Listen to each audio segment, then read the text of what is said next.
Nah, sebenarnya aku tuh eh apa namanya? Kayaknya ya jadwal aku kuliah itu ada yang tabrakan sama jam ngajar. Jadi nggak tahu. Minggu depan kan aku udah mulai kuliah. Jadi kemungkinan akan antara ganti jadwal atau gimana aku masih belum tahu. Nanti aku tanyakan lebih lanjut ke Ustazah Bareta. Jadi aku mulai aja yang hari ini. Oke, sebelum mulai kita alangkah baiknya berdoa terlebih dahulu. Semoga apa yang kita pelajari hari ini bisa bermanfaat untuk kita semua. Doa dimulai.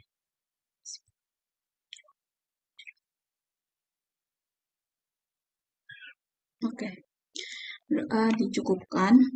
Jadi kemarin aku tuh kan ngirim file gas ideal. Jadi paling aku jelasin dulu yang sekarang tentang gas ideal. Terus nanti mungkin next kalau ada waktu aku lanjut ke materi berikutnya.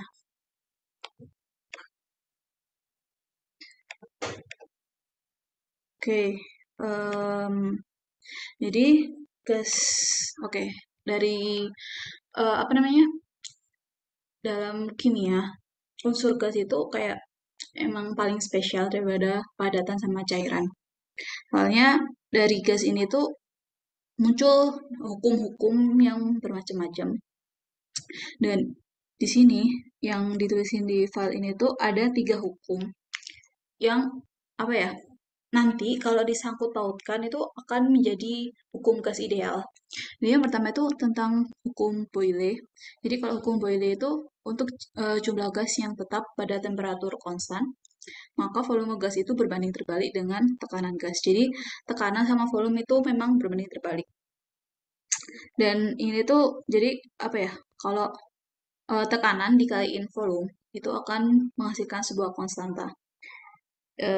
Jadi apa ya? Dari Boyle kita itu dapat sebuah rumus kalau tekanan awal dikali V awal sama dengan tekanan akhir dikali V akhir. Jadi I itu inisial awal, F ini eh apa ya? Final, final. F ini final. Terus tekanan itu biasanya dalam satuan Pascal. Nah, Pascal itu apa ya? Kayak tekanan itu ini rumus fisika. Kalau apa namanya? eh, rumus fisika. Jadi ini tekanan bagi sorry, gaya bagi luas permukaan. Jadi itu akan menghasilkan tekanan dan ini satuannya. Nah, tekanan itu bisa di-convert ke banyak satuan. Tapi umumnya di ini apa umumnya itu pakai ATM.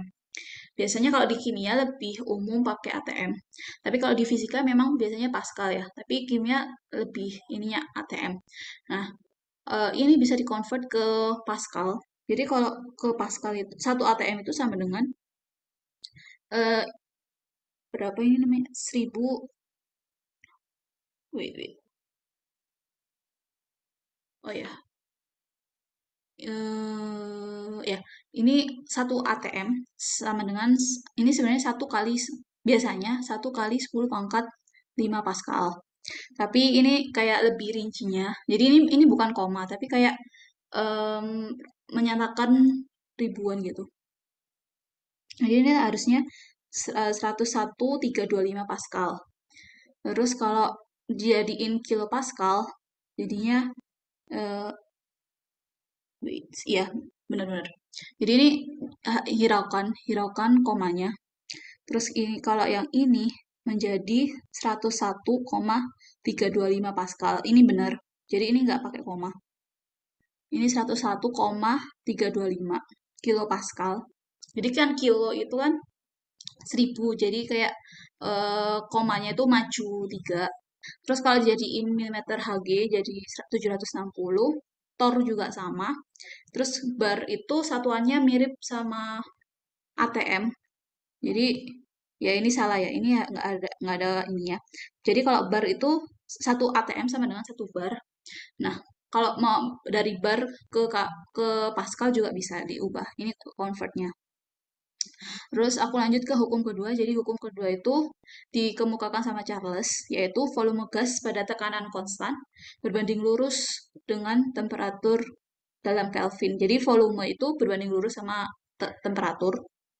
Nah, makanya nanti biasanya kalau diketahui volume sama temperatur, kita bisa pakai rumus ini. Jadi kalau diketahuinya tekanan sama volume, bisa pakai rumus ini. Terus yang ketiga itu hukum Avogadro. Jadi oh, awalnya kan tahu ya kita ada bilangan Avogadro. Sekarang Avogadro juga mengeluarkan hukum. Nah, hukum bunyinya itu pada temperatur dan tekanan tetap, volume gas berbanding lurus dengan jumlah gas. Jadi volume ini tuh berbanding lurus. Eh, dan biasanya kalau di soal-soal stoichiometry yang dipakai itu ini volume sama mol. Soalnya biasanya kan ada eh, pada tekanan dan ini kan pada temperatur dan tekanan tetap volume gasnya itu sekian, molnya sekian. Jadi volume diketahuinya volume N2 sama molnya N2 nitrogen. Terus yang ditanyain itu biasanya volume O2, terus yang diketahui molnya O2. Jadi kayak nanti bakal ya apa namanya? Pokoknya ini tuh pertamanya sangat berguna kalau mau ngerjain soal-soal stoichiometry di kimia. Terus, nah, dari tiga hukum itu dikombinasiin.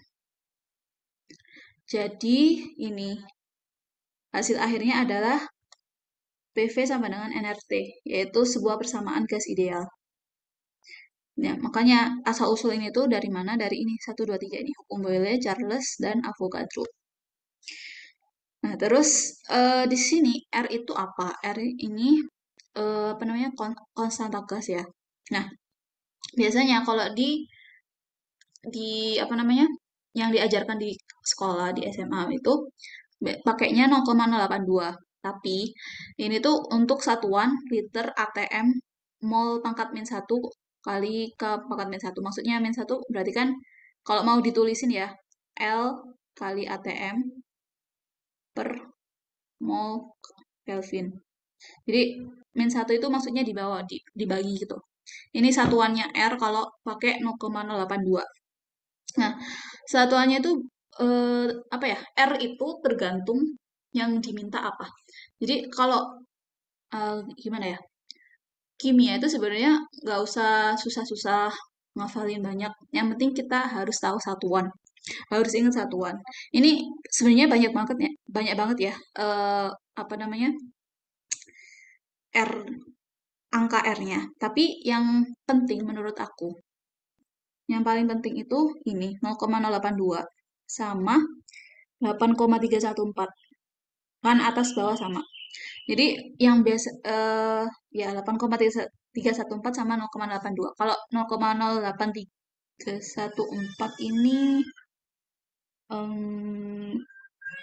kayaknya hampir mirip ya. Hampir mirip sama 0,082 tapi biasanya langsung pakai 0,082. Jadi yang biasa di R itu biasa pakainya itu 0,082 sama 8,314. Kapan pakai 0,082, kapan pakai 8,314. Jadi kalau 0,082 itu kalau volumenya satuannya liter dan tekanannya dalam satuan ATM. Itu harus diingat-ingat. Jadi kalau P jadi ya ini P-nya P-nya itu ATM dan volumenya liter, berarti pakai 0,082. Tapi kalau tekanannya Pascal, ini Pascal, oh ya, siapa yang masuk? Oke, Ciara sama Nasya ya, barengan. Oke, aku lanjutin ya. Jadi masih bahas gas ideal ini. Jadi kalau tekanannya Pascal, terus volumenya itu satuannya M pangkat 3, itu kita pakai 8,314. Dan biasanya kalau misal nanti ya materi berikutnya itu kalau misalnya yang dicari itu energi atau dalam satuan joule, kita itu biasanya lebih sering pakai 8,314 bukan 0,082. Karena yang ada satuan joule-nya itu ini 8,314. Jadi ini untuk diingat-ingat dulu. Terus berikutnya adalah khusus untuk gas menurut UPEC. pada keadaan STP. Biasanya juga sering disebutin kan ya, keadaan STP, standar temperature pressure, itu di mana tekanannya itu pada 0 derajat Celcius atau 273 Kelvin dan tekanannya itu pada 1 atm. Nah, biasanya kan kalau STP itu langsung dikaliin 22,34 gitu ya kalau nyari volume. Itu sebenarnya bisa aja dicari dari persamaan tekanan gas ideal. Persamaan gas ideal, sorry. Eh, jadi 22,4 ini tuh angkanya dari mana? Dari ini sebenarnya. Dari penurunan gas ideal ketika suhunya 273 Kelvin dan tekanannya 1 atm. Jadi ini tuh STP biasanya kan langsung dikaliin 22,4 untuk mempermudah biasanya. Terus di sini tuh juga ada contoh soal. Jadi berapa volume yang terisi oleh 13,7 gram Cl2 pada suhu sekian dan tekanannya sekian. Nah, yang diminta adalah volumenya ya. Jadi di sini volumenya pakai ini gas ideal. Jadi kan nyari volume berarti nRT per P. Molnya dicari dulu, dibagi sama mR-nya Cl2, terus R-nya kita pakai 8,314. Kenapa? Karena apa namanya? Ini dalam satuan Pascal. Biar apa ya? Kalau kalian males ngubah dari Pascal ke ATM, kalian bisa pakai langsung R 8,314. Tapi kalau kalian lebih apa ya? Kalau lupa 8,314 ini lebih sering pakai 0,082, berarti kalian harus ngubah dulu dari kilopascal ke ATM. Jadi ada dua opsi. Kalian ubah tekanannya, satuan tekanannya atau pakai R yang lain, nilai R yang lain. Terus eh, oh ya, kan tadi pakainya Pascal ya. Di sini Pascal, tapi yang diketahui kilopascal. Jadi ini sebenarnya mau diubah jadi kilo Pascal pun, sorry, kilonya mau diilangin, berarti nanti jadinya 98412 Pascal kan. Nah, sedangkan nanti volumenya itu biasanya jadinya M pangkat 3, jadi meter kubik. Nah, kenapa di sini jadinya liter? Karena di sini tuh perhitungannya pakai kilo Pascal. Jadi kilo itu kan 10 pangkat 3 ya. Kilo itu 10 pangkat 3. Jadi makanya apa ya? Langsung bisa diturunin gitu loh. Jadi kalau ininya, bentar. Maksudku kalau misal ininya aku ganti 98400 Pascal. Wait. Oh, iya iya ya. Jadi di sini ada pilihan mau Pascal M pangkat 3 atau liter kilo Pascal. Jadi bisa disesuaikan lah ya. Soalnya meter pangkat 3 itu sama dengan 10 pangkat 3 liter. Jadi kayak satu M pangkat 3 itu sama dengan 1000 liter. Jadi kayak bisa di-convert gitu. Kalau Kak, apa namanya, bingung kenapa kok bisa kayak gitu. Terus, ya pokoknya nanti jadinya 5,19 liter. Terus, berapa tekanan dalam kilopascal yang dihasilkan oleh sekian molekul N2 dalam 305 mili pada suhu sekian. Jadi molekulnya, jumlah molekul atau ya jumlah molekulnya itu kan masih bukan dalam satuan mol, jadi harus diubah dulu. Nah, terus nanti baru dimasukkan ke rumus lagi. Ini kayak apa ya, perhitungan biasa sih sebenarnya. Cuma mau mengulang dulu. Terus, nah kalau yang ini tuh kayaknya soal eh, dalam bahasa Inggris ya. Ngambilnya tuh soal e-book bahasa Inggris. Jadi, oke, pada situasi ini, pada ini gambar yang A itu diubah dengan gambar yang B. Berapakah tekanan gas pada gambar yang B? Jadi yang awal itu pada keadaan STP, 1 liter oksigen pada keadaan STP. Nah, berarti ya apa namanya? Kan mau diubah ke 100 derajat Celcius.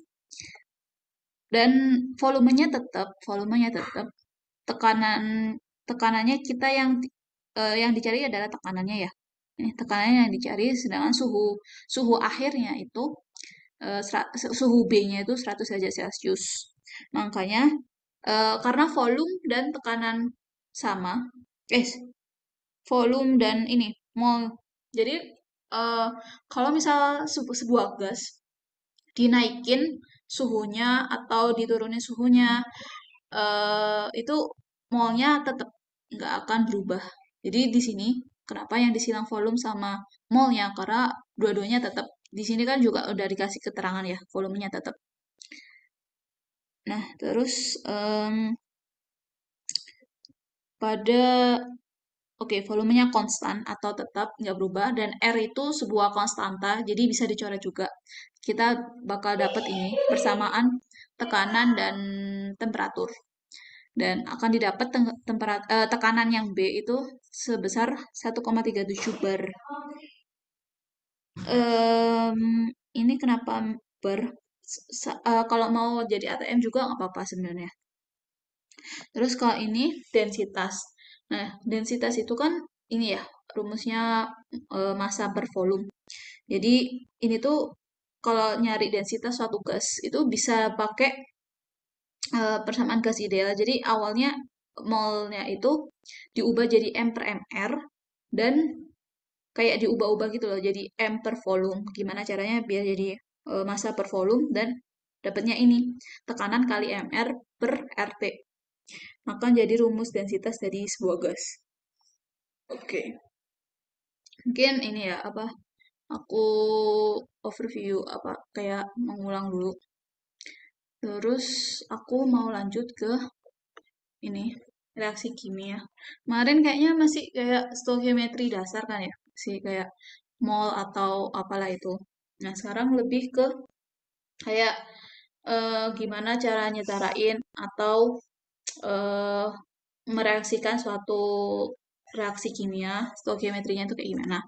Jadi sebelum kita ke itu apa namanya reaksi-reaksi itu, sebelumnya kita itu harus tahu dulu fasa fasa dari suatu unsur. Jadi fasa di kimia itu ada empat, umumnya ada empat. Sebenarnya ada lima, tapi yang kelima nggak terlalu dipakai, soalnya jarang ada. Jadi yang umum dipakai itu ini solid, liquid, gas, sama larutan atau aqueous. Nah, bedanya antara liquid dan larutan itu apa? Jadi kalau larutan itu dia itu dilarutkan dalam air. Jadi apa ya? Ada campuran sama airnya. Tapi kalau liquid, liquid itu senyawa yang isinya itu cuma dirinya sendiri. Contohnya apa? Maksudnya apa? Kalau misal H2SO4 gitu ya. Nah, kalau H2SO4-nya itu dalam fase liquid, itu berarti isinya itu cuma H2SO4, nggak ada campurannya air sama sekali. Tapi kalau dalam reaksi itu aqueous, berarti dia itu ada kayak bukan campuran sih ya, maksudnya dilarutin dalam air gitu. Kalau aqueous, jadi itu perbedaan antara liquid dan aqueous. Dan biasanya kalau besi itu kan bisa dilelehin ya. Nah, kalau dilelehin itu nanti dia fasanya jadi liquid bukan aqueous. Soalnya kan kalau besi kan atau logam-logaman itu nggak bisa dicampur sama air, jadi nggak bisa jadi fasa larutan. Nah, setelah kita tahu fasa, kita harus nyetarain reaksi. Jumlah atom kanan harus sama dengan jumlah atom kiri. Dan ya berarti apa ya?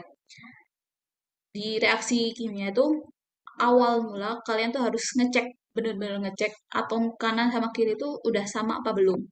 Soalnya kalau nggak gitu nanti ke depannya berikut langkah-langkah berikutnya itu nanti apa ya akan lebih fatal gitu, menimbulkan kesalahan yang fatal. Jadi, oke, ini contohnya. Ada gas nitrogen monoksida bereaksi dengan gas oksigen yang kemudian menghasilkan gas nitrogen dioksida. Nah, ini kan soalnya tuh nggak ada rumus molekulnya sama sekali, cuma nama aja. Nah, makanya eh, biasa kemarin aku pernah ngasih tata nama senyawa kan ya. Nah, itu kalian kalau masih lupa-lupa bisa dilihat lagi materi yang itu, tata nama senyawa. Soalnya untuk kimia emang butuh apa ya? Tahu mengartikan sebuah nama, nama dari senyawa atau membaca dari rumus molekul. Nah, ini nitrogen monoksida itu kan berarti NO. Di sini tuh NO. Dan dia sebutannya gas, berarti fasanya itu harus gas. Nah, bereaksi dengan gas oksigen. Kalau bereaksi itu berarti dia di plus sama O2 gitu. Jadi plus O2 sama oksigen menghasilkan gas nitrogen dioksida. Nah, dioksida berarti NO2. Nah, ini gas juga. Nah, berarti reaksinya akan seperti ini. Jadi NO tambah O2 hasilnya NO2. Nah, sebenarnya setengahnya itu dari mana? Itu kita awal mula itu nulis reaksi itu jangan dikasih apa-apa depannya. Jadi sebenarnya kosongan dulu, kosongan dulu. Nah, terus dihitung atom kanan dan kiri. Nyetarainya itu gimana lebih efisiennya? Kalau menurut aku, coba setarain dari atom yang jumlahnya paling dikit. Di sini tuh kan O-nya muncul banyak ya, sedangkan N nitrogennya itu cuma satu. Jadi nyetarainnya itu dari N dulu. N-nya udah sama, sama-sama satu, baru O-nya. O-nya di sini ada satu, satu ditambah O2 itu berarti tiga ya. Kita nggak lihat, jangan lihat setengahnya dulu. Berarti ini tiga, sedangkan yang di kanan itu dua. Nah, terus manipulasi apa yang harus kita lakukan supaya setara O-nya, kanan dan kiri. Kalau kita mengubah koefisien yang kanan, itu nanti malah berubah juga jumlah nitrogennya. Jadi kayak malah mengganggu N-nya. Nah, kalau kita ubah koefisien yang ini, yang oksigennya, baru kita bisa, apa ya, nggak ganggu jumlah N-nya. Jadi jumlah N-nya tetap satu. Sedangkan kalau kita ganggu di sini, kan tiga ya, mintanya tiga. Kalau yang kanan diubah jadi tiga, aku sebenarnya bisa-bisa aja jadi tiga berdua. Nah, tapi kan N-nya berubah. Nanti kalau N-nya berubah, ini juga aku harus ubah juga koefisiennya. Nah, nanti malah O-nya juga berubah lagi.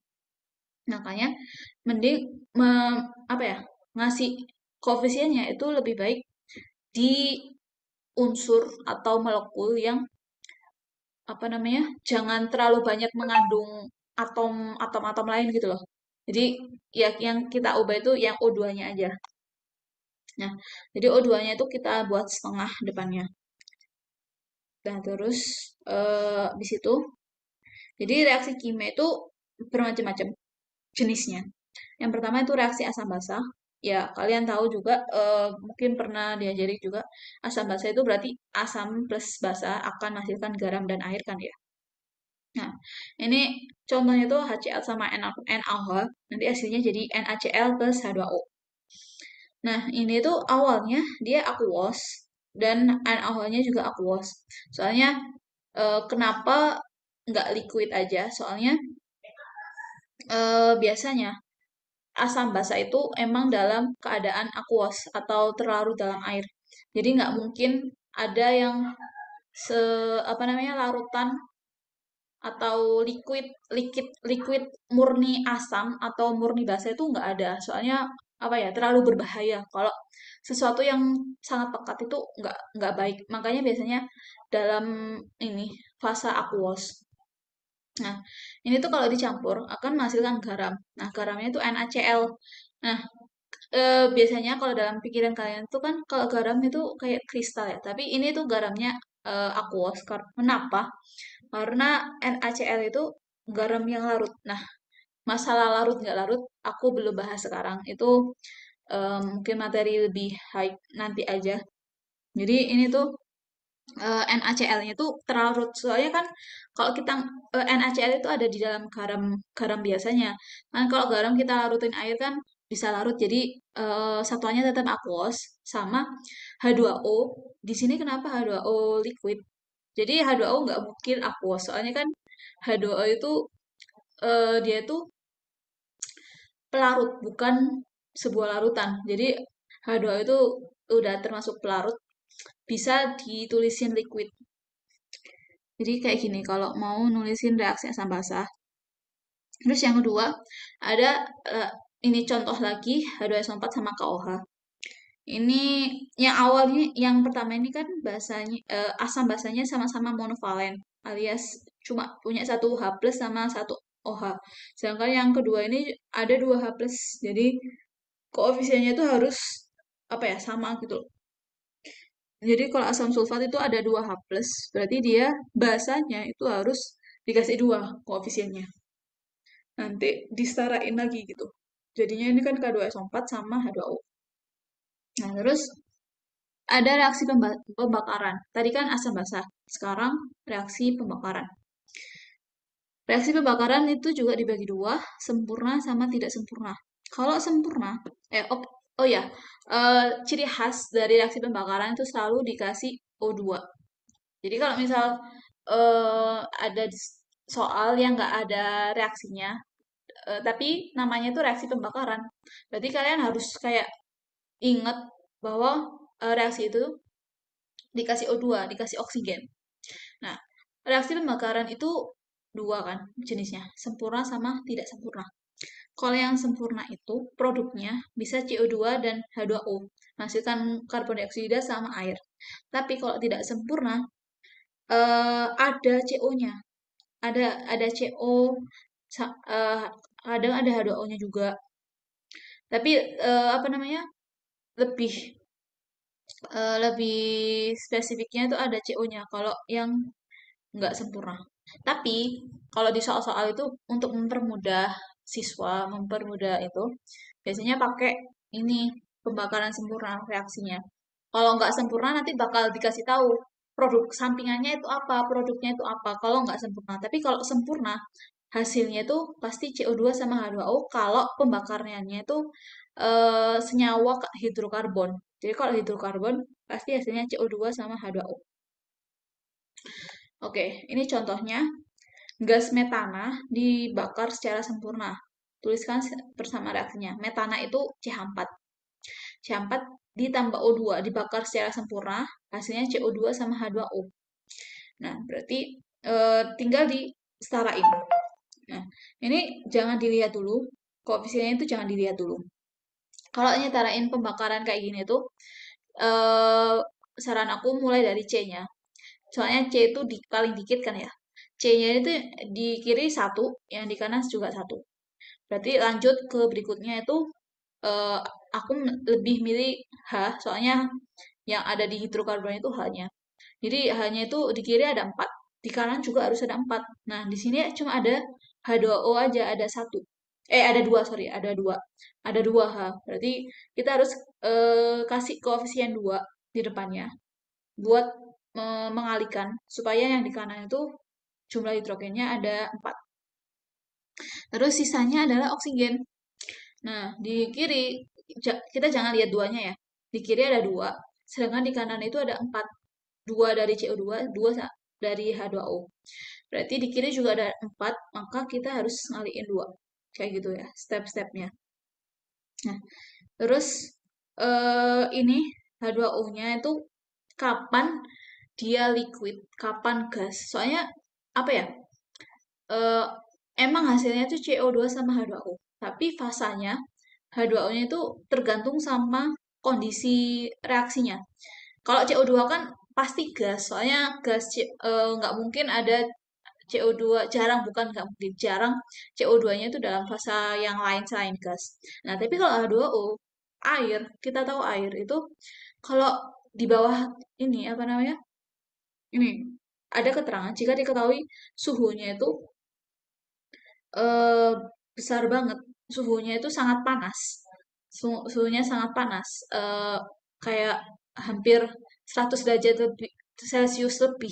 Itu kan biasanya airnya menguap ya. Dalam titik didih air kan 100 derajat Celcius ya. Nah, kalau misal ini pembakarannya itu dilakukan di atas 100 derajat Celcius atau sekitar 100 derajat Celcius, itu nanti ini kita ubah, harus ubah jadi gas, apa namanya, H2O-nya. Soalnya kenapa? Karena apa namanya? Ya, itu tadi airnya akan berubah fasa menjadi gas. Soalnya mendidih kan, mendidih. Jadi nggak mungkin liquid. kalau suhunya sangat tinggi. Tapi kalau suhunya itu suhu ruang 298 Kelvin atau 25 derajat Celcius, maka fasanya tetap liquid. Ya, cairan, masih tetap cairan. Terus contoh lainnya ini bisa dilihat sendiri. Dan mungkin eh ya kayak gini contoh lainnya sama kayak tadi dihitungnya dari C. Terus apa lagi ya? Ini reaksi dekomposisi. Nah, reaksi dekomposisi itu biasanya ditandai dengan thermal. Thermal itu maksudnya apa? Thermal itu kayak dikasih panas. Dikasih panas. Jadi, dekomposisi itu eh, apa artinya itu penguraian. Jadi, reaksi yang terurai dari maksudku reaksi penguraian dari suatu senyawa. Kalau reaksi dekomposisi. Nah, ini pemutusan suatu senyawa menjadi senyawa yang lebih sederhana. Contohnya Ag2O solid dipanasin akan menjadi Ag dan oksigen. Hanya apa ya? Pokoknya dibuat gimana caranya biar dia mecah gitu. Jadi unsur-unsurnya lagi kalau dekomposisi. Terus contoh reaksi lainnya itu oh, oke, ini dekomposisi. Jadi dekomposisi apa namanya? Ciri dari dekomposisi itu dari satu senyawa menjadi banyak banyak molekul gitu. Banyak jenis molekul. Itu ciri dekomposisi. Terus ada senyawa ini contoh reaksi lain, padatan aluminium dicelupkan ke dalam larutan asam klorida yang kemudian menghasilkan gas hidrogen.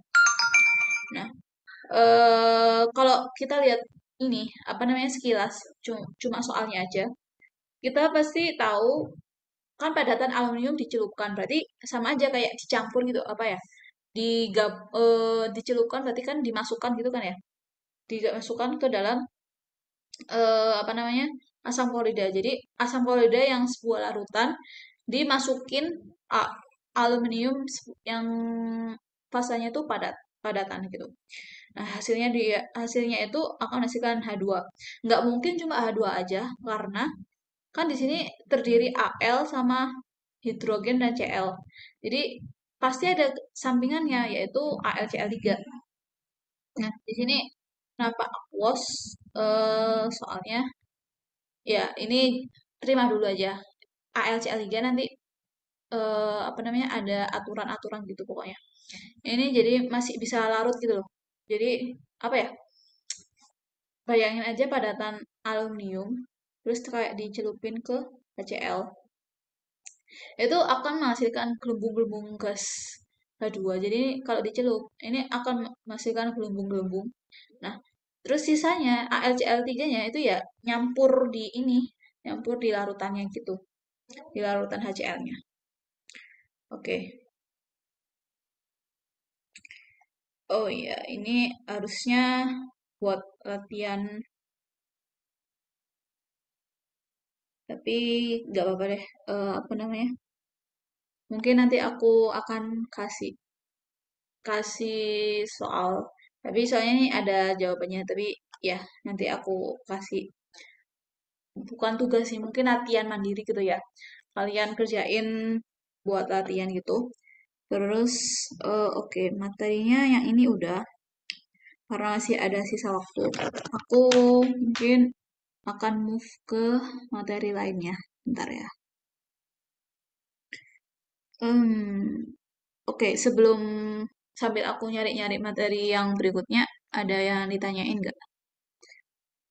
Tentang yang tadi. Atau aku tiba-tiba ngomongnya kecepatan atau salah gitu. Jangan sungkan-sungkan tanya ya.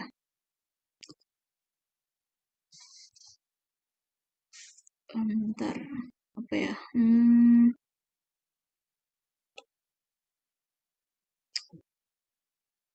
Wait, wait. Oke, aku nemuin.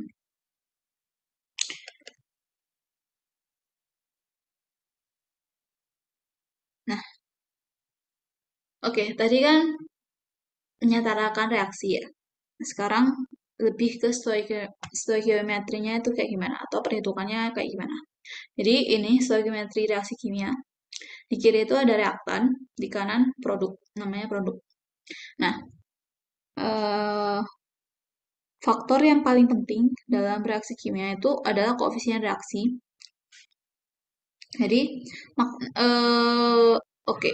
Jadi ini diingat-ingat dulu. Jadi faktor yang paling penting dalam reaksi kimia itu koefisien reaksi. Jadi kalau koefisien atau jumlah atomnya nggak sama, itu akan berpengaruh. Dan di sini kan 2H2 plus O2 hasilnya 2H2O. Makna dari reaksi ini itu apa? Yang pertama, 2 mol air itu dihasilkan dari setiap 2 mol gas hidrogen yang bereaksi. Jadi, apa ya? Koefisien reaksi itu bisa aja mengartikan banyaknya mol, bisa aja, bisa aja. Atau ini nomor 2, 2 mol air dihasilkan dari setiap 1 mol gas oksigen yang bereaksi. Jadi ini ya, 2 mol air dihasilkan dari ini. Terus yang terakhir, 2 mol gas hidrogen yang dibutuhkan untuk bereaksi sebanding dengan 1 mol gas oksigen yang dibutuhkan untuk bereaksi. Jadi intinya koefisien-koefisien ini, nah kalau nggak ada koefisiennya itu kita nyebutnya satu. Jadi kalau nggak ada koefisiennya berarti satu mol gas oksigen itu. Soalnya apa ya? Kalau satu itu biasanya emang nggak terlalu penting, makanya nggak usah ditulisin. Terus ini ada contoh soalnya. Misal satu gas hidrogen beraksi dengan 1 gram gas oksigen menghasilkan air. Berapa massa air yang dihasilkan dari reaksi tersebut? Nah, di sini juga udah dikasih langkah-langkahnya. Yang pertama, pastiin eh, ini sih, tuliskan reaksi yang terjadi itu apa aja. Nah, di sini tuh kan gas hidrogen ya. Gas hidrogen bereaksi dengan gas oksigen. H2 ditambahin sama O2, hasilnya air. Terus yang kedua, setarain bersama reaksinya. Jadi awalnya tuh kalian cuma nulis H2 sama O2 sama H2O. Koefisiennya jangan ditulis dulu. Terakhir angka berikutnya aja. Angka berikutnya setarakan. Nah, terus berikutnya tuh kalau stoichiometry aku bilang waktu dulu stoichiometry itu sangat penting atau sangat berhubungan banget sama mol. Jadi kalau ada perhitungan stoichiometry atau perhitungan kimia, pasti sangkut pautin dengan mol, dengan jumlah mol gitu. Nah, karena di sini tuh masih dalam satuan massa, kita harus convert dulu, harus ubah dulu ke mol. Nah, pakai dibagi mr gitu. Jadi molnya H2 itu 0,5 mol dan molnya O2 itu 0,0313 mol. Setelah kita dapetin molnya masing-masing, H2 sama O2-nya. Ini mula-mula, jadi mula-mula itu molnya sekian.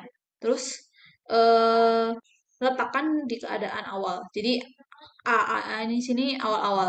Kalian boleh apa namanya? Kalau mau mereaksikan setelah ini nulis reaksi yang setara, itu kalian bisa nulis AR equation atau aku biasanya itu pakai ini MRS. Mula-mula reaksi sisa ya buat gampang-gampangannya aja gitu nyebutnya. Nah, tapi di sini tuh filenya materinya awal reaksi equation itu apa ya? Waktu setimbang atau waktu di akhir gitu loh. Hasilnya itu apa? Nah, terus letakkan di keadaan awal. Jadi mol ini yang diketahui itu taruh di awal, terus yang berikutnya membagi mol awal dengan koefisien. Jadi untuk apa? Nah, pokoknya setelah kita tahu ya mol masing-masing reaktannya, bagi dulu dengan koefisiennya. Jadi 0,5 ini bagi 2, 0,0313 bagi 1. Habis dibagi dengan koefisien, baru kita bandingkan mol yang paling kecil.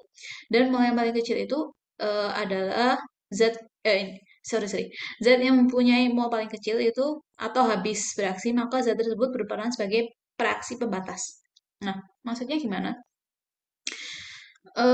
Gini, kan 0,5 itu, sorry, molnya H2. kalau habis dibagi sama koefisien, itu kan 0,5 bagi 2 itu sama dengan 0,025. Terus kalau yang ini, yang O2 0,0313 bagi 2 sama dengan 0, bagi 1. Koefisiennya O2 itu 1. 0,313. Nah, ini setelah kita bagi ternyata angkanya masih lebih besar O2.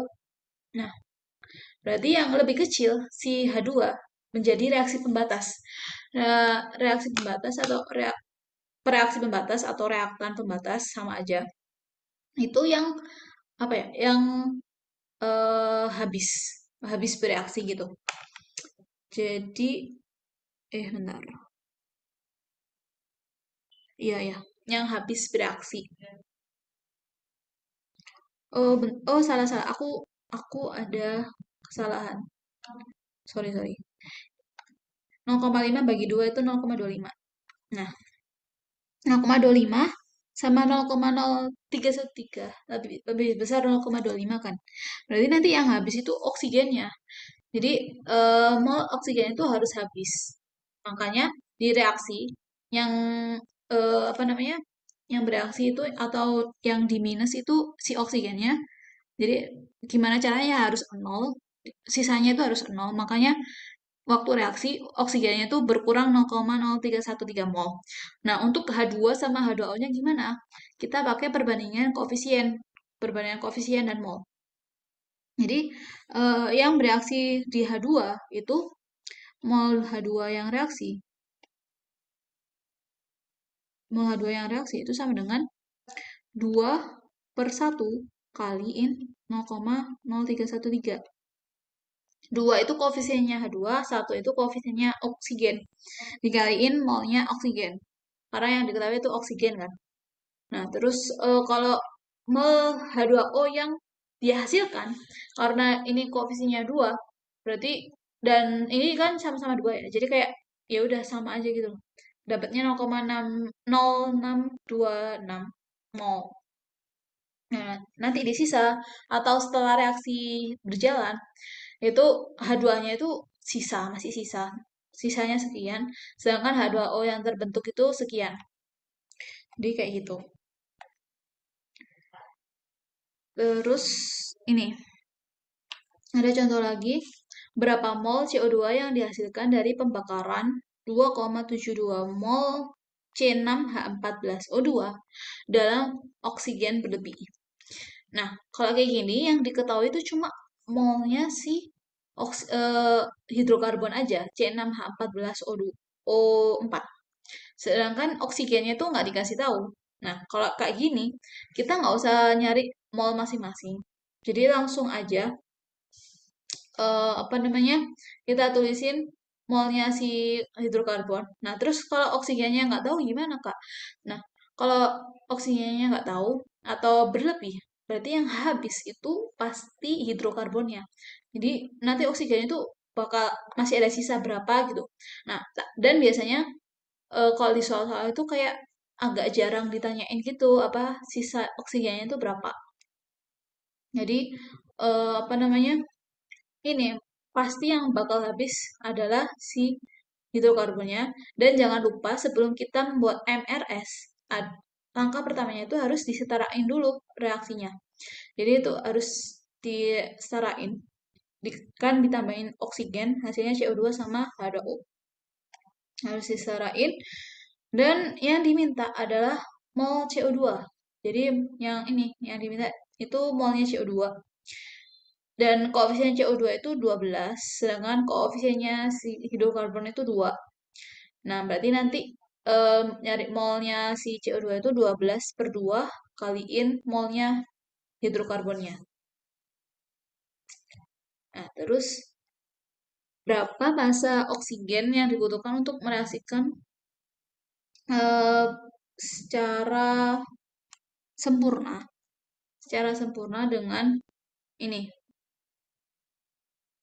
ya apa, pokoknya reaksi pembakaran sempurna, triethylene glycol.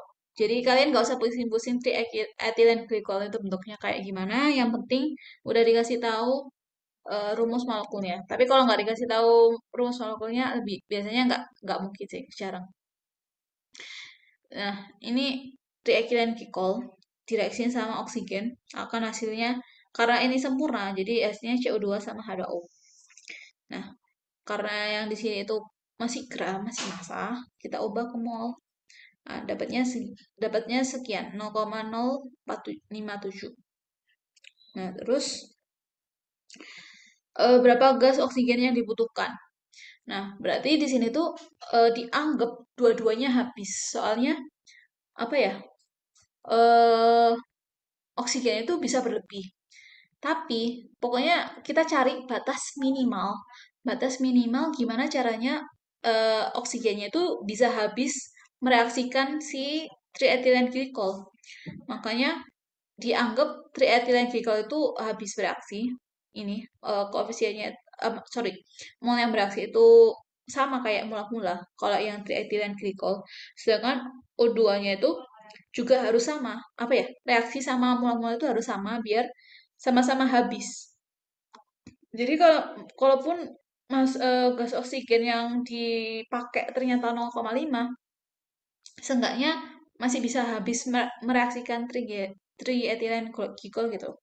Jadi kalau yang ditanya kayak gini modelan soalnya, itu kita anggap dua-duanya habis, nggak ada yang sisa.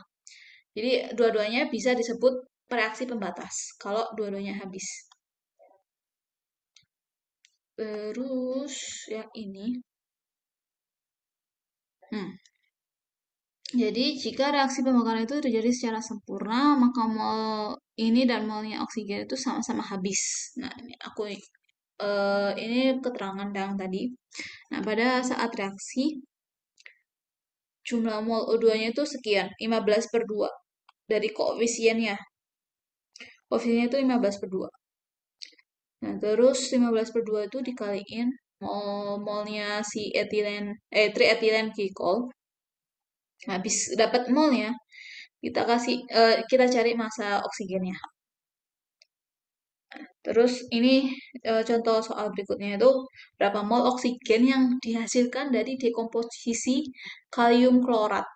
Nah, kalium klorat kalian harus tahu dulu, artikan dulu kalium klorat itu kayak gimana. Jadi kalium klorat itu ternyata KClO3 klorat. Jadi ada kan apa aturan khusus yang apa namanya? Ion oksohalida. Jadi kayak klorat, klorid dan kawan-kawannya. Mungkin bisa dicoba buka-buka lagi. Nah, di sini tuh rumus molekulnya itu KClO3. Reaksinya adalah reaksi dekomposisi, berarti harus dipecah gitu. Nah, reaksi dekomposisi itu biasanya enggak eh, apa ya, enggak jadi unsur-unsurnya banget gitu. Enggak selalu jadi K sendiri, Cl sendiri, O2 sendiri, tergantung apa namanya? Tergantung soalnya biasanya. Biasanya bakal dikasih tahu produknya itu apa aja. Sedangkan di sini tuh yang dicari mau gas oksigen. Kalau kita nggak tahu, selain oksigen itu hasilnya K sama Cl2 atau KCl kayak gini, kayak nggak usah diribetin gitu, nggak usah dipusingin. Soalnya yang lebih penting itu O2-nya. Kalaupun kalian mau K sama Cl, yang penting apa ya, jumlah kanan sama kiri sama gitu atomnya. Kalau misalnya nggak ada keterangan, kalau misal nggak ada keterangan, kalian suka-suka gitu. Apa namanya nyetara, bukan nyetarain, apa namanya? Pokoknya eh gimana caranya yang kanan harus sama yang kiri. KCL-nya mau pisah atau gabung pun kayaknya jumlahnya tetap sama. Kalau menurut aku nggak ngaruh. Yang pentingnya adalah ininya si O2-nya. Dan ini pakai stoichiometry kayak biasa. Terus yang ini berapa mol perak yang dihasilkan dari dekomposisi 1 kg perak oksida. Jadi perak oksida kayak yang tadi, Ag2O, perak oksida. Perak itu apa ya? Biloxnya cuma satu ya. Cuma per satu ya. Makanya dia Ag2O, hasilnya rekomposisinya itu Ag dan O2. Nah, ini pakai mol-mol reaksi sisa kayak biasa. Terus yang terakhir, berapa gram gas hidrogen yang dibutuhkan untuk menghasilkan 1 kg metanol dengan reaksi berikut. Nah, yang ini yang dicari adalah produknya. Sorry, reaktannya. Kan tadi kan reaktannya yang kiri udah diketahui, yang kanan belum.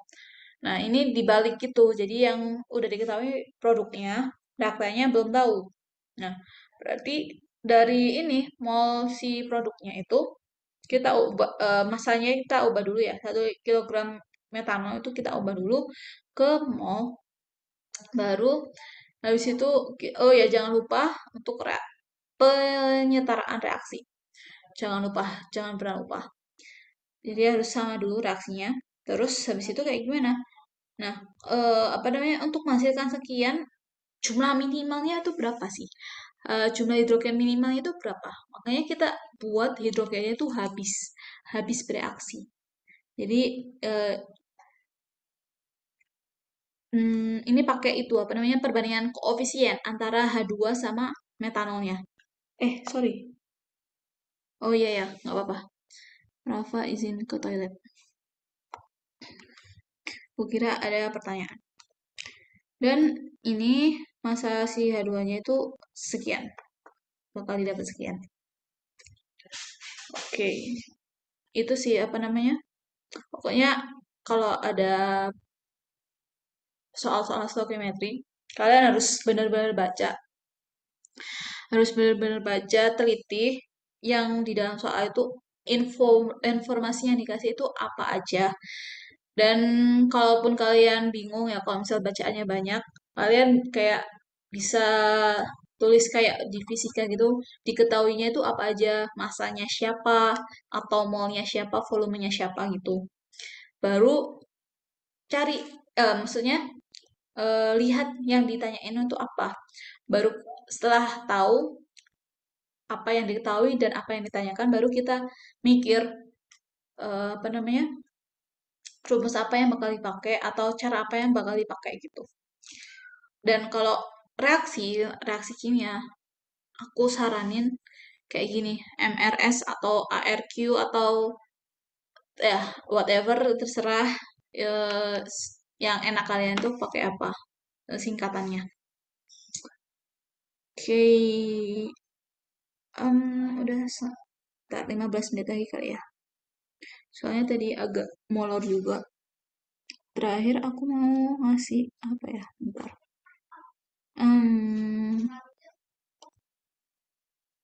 Wait.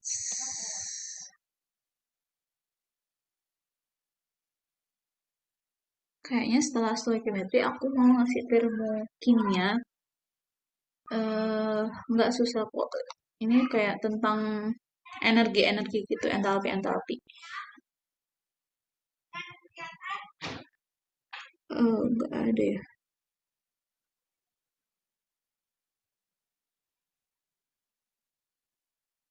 Hmm, hmm, hmm, hmm, hmm.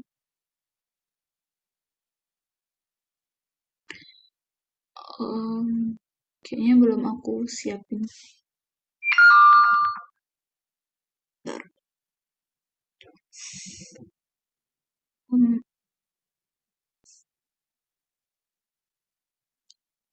aku belum belum ini. Kayaknya belum ada ini dari yang buat yang termokimia. Jadi eh kayaknya aku sampai sini dulu kali ya. Apa namanya yang hari ini. Paling habis ini aku mau share yang tadi kayak bersama reaksi. Aku minta banget kalian untuk nyoba nyetarain reaksi ataupun kalaupun kalian punya soal-soal gitu kalau apa ya punya soal latihan soal gitu kalian bisa coba-coba tentang ini soal-soal stoichiometry. Soalnya apa ya? Kalau kalian banyak berlatih, itu eh, bakal enak ke depannya. Kayak udah kebiasaan dengan soal-soal kimia gitu. Apalagi stoichiometry. Stoichiometry itu sangat basic tapi sangat penting di dalam kimia. Jadi aku tekanin lagi apa ya? Kalau kalian harus menguasai dari materi materi apapun yang ada di stoichiometry ini, baik yang gas lah atau yang kemarin yang aku pernah ajarin yang mol dan kawan-kawannya itulah, itu benar-benar harus kalian kuasai. Dan apa ya, kalau kalian mungkin udah bosen, bukan bosen sih maksudnya, kurang soal. Kalau misal misal aja sih, kalau kalian kurang soal dari buku kalian di SMA atau gimana, aku saranin ini sih, mungkin saran aja terserah kalian mau beli bukunya atau enggak. Nah, aku itu eh, pernah punya ini 1.300 bank soal gitu, bank soal kimia. Nah, ini ini tuh cocok banget buat yang pengen apa namanya? Latihan kimia, latihan soal kimia yang banyak banget. Soalnya di sini tuh juga ada pembahasannya juga. Jadi kalian bisa bisa latihan sekalian kalau merasa kesusahan bisa lihat pembahasannya. Tapi apa ya? Dicoba dulu lah, jangan langsung lihat pembahasannya. Kalau kalian mau memperdalam apa namanya? Tentang kimia ini. Aku ngasih saran itu. Dan apa ya? Kalau mau ini kan masih aku kayak kayak masih ngajarin dasar-dasarnya gitu ya. Untuk yang kelas 11 apalagi yang kelas 11 kan mungkin kayak ini mengulang lagi ya materinya, ulang-ulang terus. Aku mohon maaf banget soalnya apa ya? Soalnya masih ada yang kelas 10 juga, yang Rafael kan masih kelas 10. Jadi aku kayak mending kita bareng-bareng dari awal. Tapi kalau kelas 11-nya mau eh apa ya, nanya-nanya ke aku tentang materi yang mungkin kalian kesulitan di kelas, atau misal nyoba-nyoba soal-soal olim pun nyoba BC ke aku, chat ke aku juga nggak apa-apa. Aku feel free banget. Aku akan jawab sebisa aku. Jadi kalian jangan pernah sungkan-sungkan kalau misal di luar jam ini itu kalian mau tanya ke aku juga boleh-boleh aja. Aku malah senang banget bisa ngajarin. Soalnya kan ini kan ya ekskulnya sebentar ya. Jadi kayak aku pengen ngasih banyak, tapi kayak nggak nggak cukup aja gitu. Jadi oke, nanti next week next week atau next pertemuan aku ngasih termokimia. Nah, eh aku belum ngasih tahu ya yang kelas 11. Nggak tahu nanti bakal jamnya diganti atau enggak. Soalnya aku tuh ada kelas di jam jam 1 sampai jam 3, dan minggu depan aku udah mulai kuliah. Jadi kayak mungkin bisa diganti hari atau mungkin diganti jam. Masih belum tahu kedepannya kayak gimana. Aku harus tanyain dulu ke ini ustazah yang koordinasi tentang eskul. Jadi itu dulu sih dari aku. Oke, apalagi ya? Oh iya, em, ini kan awal semester 2. Soalnya kemarin aku juga nggak belum sempet ya pembukaan. Jadi hari ini jangan terlalu banyak dulu. Aku nggak ngasih materi lagi, udah cukup dari sini dulu. Em, Tetap dijaga semangatnya gitu. Walaupun kalian apa ya mau nyoba ikut-ikut lomba gitu, nggak apa-apa sih. Apalagi biasanya kalau aku tak yang pernah aku tahu dulu itu ada yang namanya POSI gini ya, lembaga POSI. Mungkin kalian akan cari-cari di IG atau di itu. Biasanya POSI ini tuh sering ngadain lomba gitu. Nah, eh sebenarnya yang jadi masalah di POSI itu emang PO medal. Tapi kalau kalian mau nyoba-nyoba apa ya, lomba-lomba yang gratis, bisa ikut POSI. Soalnya biasanya POSI itu lombanya tuh gratis-gratis gitu. Cuma bayarnya tuh gara-gara pesen medali gitu. Jadi ya apa namanya? Coba kalian kalau misal ada lomba gratis atau Ya itu coba diikut-ikutin aja. Kalau mau mencoba terus ya kayak gitu. Oke. Ada yang tanyain nggak? Mungkin sebelum aku tutup.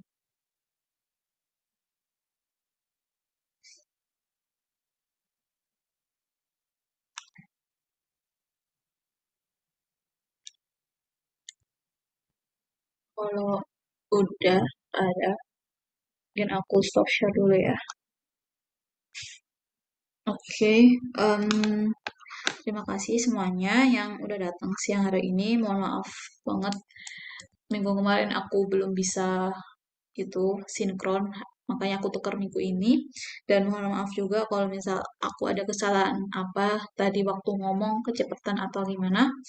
Aku mohon maaf. Semoga apa yang aku kasih bisa bermanfaat buat kalian. Mungkin fun fact dikit, tadi pengetahuan-pengetahuan dikit bisa bermanfaat di kemudian hari. Jadi, oke, cukup itu aja dari aku. Mari kita tutup pembelajaran siang hari ini tuh siang hari ini dengan berdoa. Doa kafaratul majelis. Subhanakallah wa bihamdika asyhadu an la ilaha illa anta astaghfiruka wa atubu ilaik. Eh, oke.